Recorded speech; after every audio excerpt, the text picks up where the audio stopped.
בידי השוער. עלי מוחמד צריך להיזהר. ג'אבר מגיע, שוער שולח בין שניים, דין דוד!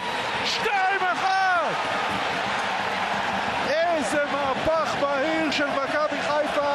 אנחנו מסתכלים על הכוון, הדגל למטה, אין נבדל, ודין דוד ממשיך לייצר שערים עבור מסיידגו. עדיין לא רבע שעה של משחק כאן, וכבר יש לנו מהפך 2-1 של מכבי חיפה.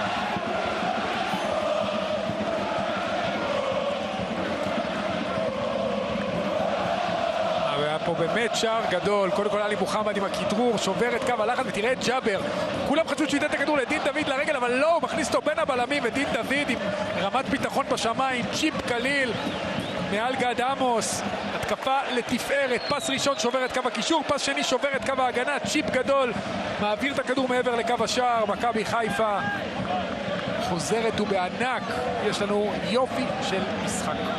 שער 17 של דין דוד, והוא מחפש ראש טבלת מלך השערים בבדידות. בבדידות, אומרת ערן זהבי, נכון? דין דוד בכושר פשוט פנטסטי. שער 6.